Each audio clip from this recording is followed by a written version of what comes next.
You feel it before you can name it, that quiet ache in your chest, the kind that doesn't scream.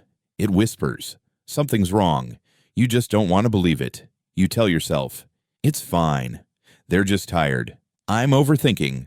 But deep down, you know, something in the way they speak, the way they don't look at you anymore, it's different. And that's where it starts.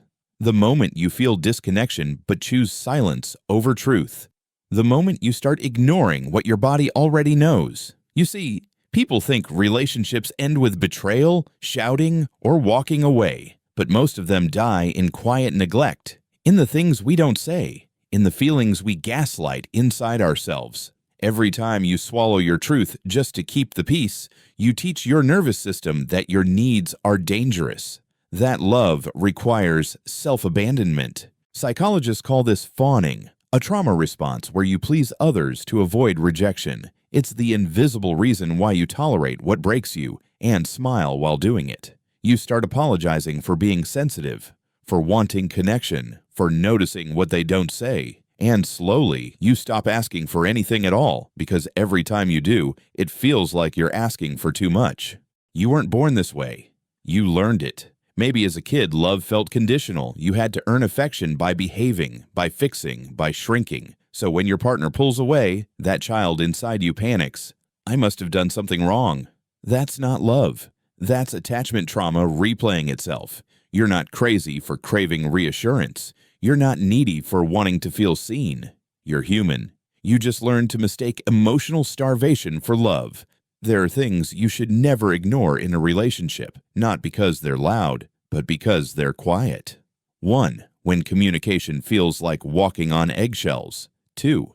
When your feelings are minimized or mocked. 3. When they never apologize, but always explain. 4. When peace means silence, not resolution. 5. When you feel more alone with them than without them. These are not small issues. They're early symptoms of emotional detachment, and the longer you normalize it, the more your self-worth dissolves into confusion. You can't heal in a place that keeps reopening your wounds. But here's the hardest truth. It's not just them who hurts you. It's you who keeps forgiving patterns instead of people. Psychologists call this trauma bonding. It's when love and pain intertwine so deeply, you can't tell the difference between connection and control. You start defending them to yourself. You justify what shouldn't be justified. You call it loyalty. But it's really fear. Fear of being alone. Fear of starting over. Fear of facing the version of you that's forgotten what real peace feels like. But here's what you must remember. Ignoring the red flags doesn't save love. It only delays heartbreak. Love is not proven through endurance. It's proven through mutual respect, through accountability, through being able to say, I love you, but I can't keep betraying myself to stay.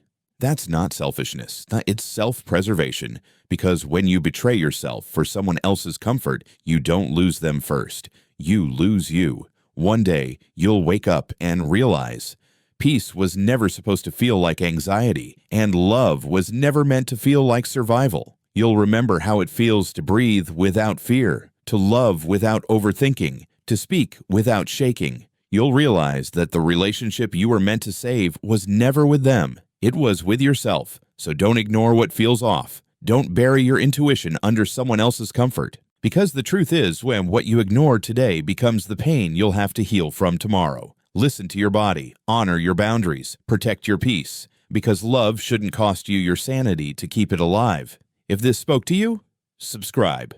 You're not broken, you're just remembering your worth.